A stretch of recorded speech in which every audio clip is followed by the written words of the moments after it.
българите Дунав е свещената река. От най-древни времена отношението към нея е на страх и култопочитание. Още римските християни вярвали, че Дунав е райска река, а това схващане е широко разпространено на Балканите още през средновековието и е отразено в старобългарските текстове. През Възраждането сакрализацията на реката се идентифицира с България и българското, носи характеристиките и функциите на граница и път между свой и чужд, майка и син, слава и позор, свобода и робство, между живота и смъртта. Дунав е част от свещените знаци, с които се чертае не само географска територия на родината, а и чрез които се рисува и мисли България въобще в тази най-българска епоха.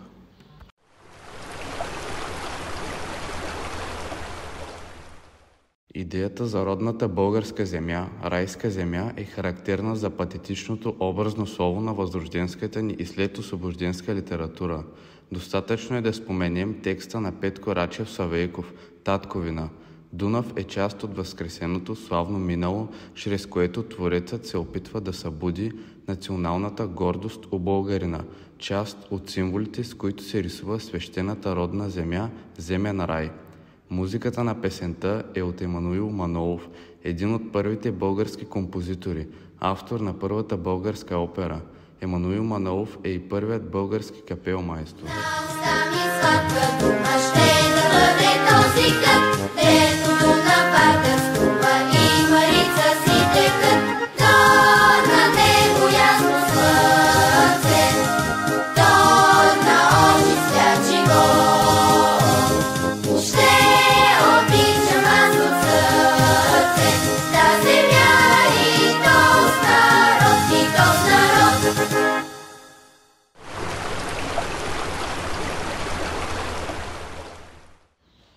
Написаната от Цветан Радославов песен «Горда стара планина» се е родила в момент на патриотичен порив на автора и сред водите на Дунав. При завръщането му през 1885 година в родината, Радославов изоставя следването си в Германия, за да се включи като доброволец в сръбско-българската война. През 1905 година мелодията на песента е обработена от композитора Добри Христов, един от пионерите на българската професионална музика, а през 1964 година се превръща в химн на България.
Тих бял Дунав е популярна българска патриотична песен в чест на Ботевата чета и драматичното й преминаване през река Дунав с парахода Радецки. Едноименното стихотворение е написано от Иван Вазов още през 1876 година при първата вест за минаването на Ботева при Козлодуй, както самия той се спомня. Музиката е композирана през 1909 година в Солун от революционера, общественик и учител Иван Караджов заради което е преследван от османските власти, наказан и преместен да преподава в Солунската българска девическа гимназия. За първи път песента "Тих бял Дунав се вълнува" се пее от учениците в двете български гимназии в Солун.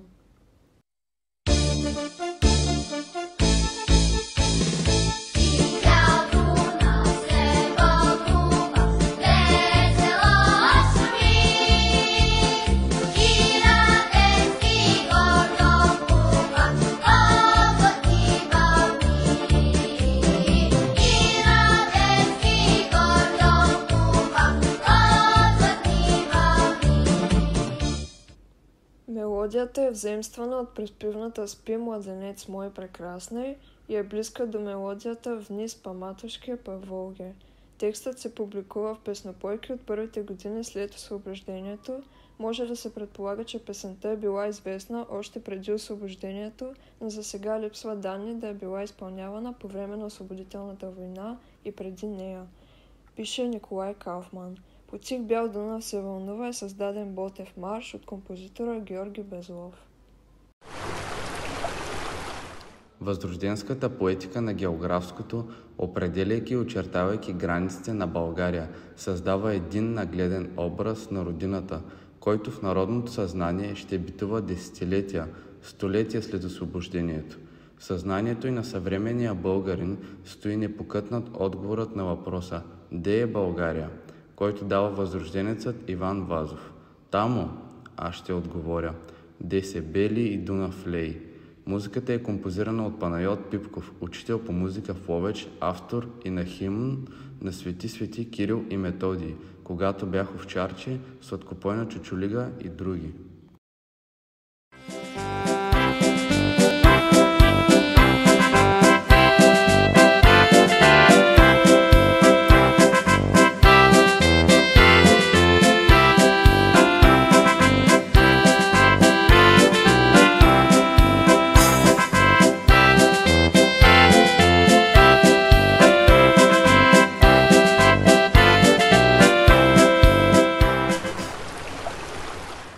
Дунав е от онези езиково-образни форми, чрез които се осмисля родното.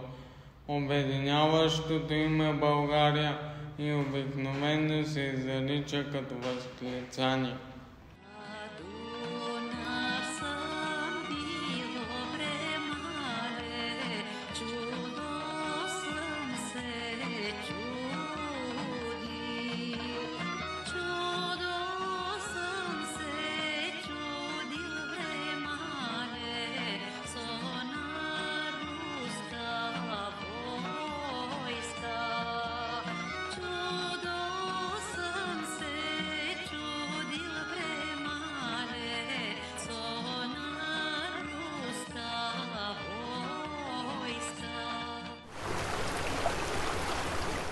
В песенният ни фолклор тя е най-възпятата река.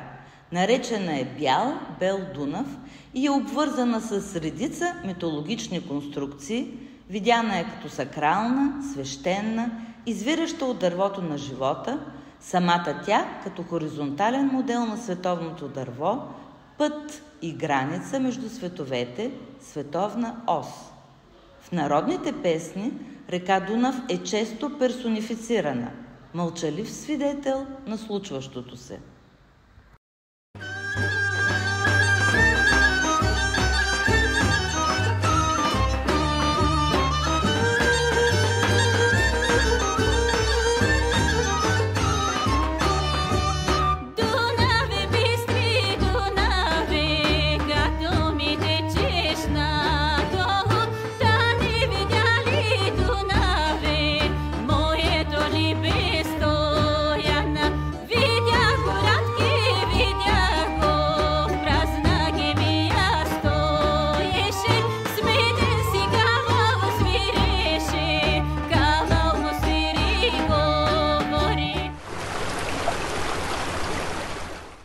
Древното значение на бял в славянските езици може да бъде определено като свят, сакрално чист, благ, добър, хубав. По-късно бял започва да означава волен и свободен. Дунав е част от всички онези думи, понятия, съставящи речника на безсмъртието, с които мислим и означаваме националния си живот – България, родина, история, героизъм, безсмъртие. Мама елка боди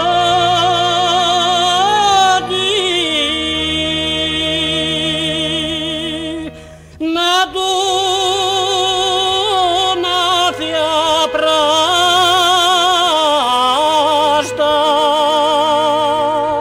на Дунав я праща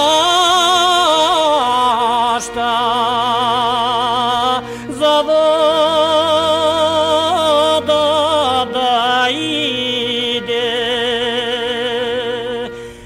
вода да иде,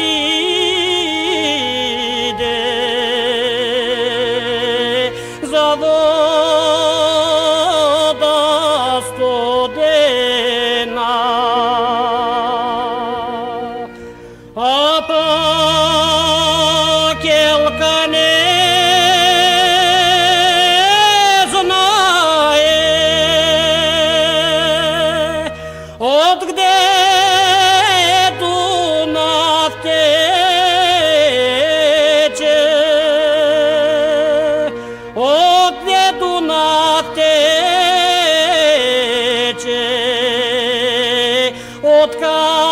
откъде извира. Повечето народни песни, в които се споменава Дунав, са северняшки, но има и добруджански, от Севлиевско, а дори от македонския край. Тематиката е различна – юнашки, седенкарски, трапезни, хороводни и други. Изключително богатство се наблюдава в метроритмите – равноделни, неравноделни размери или безмензурни.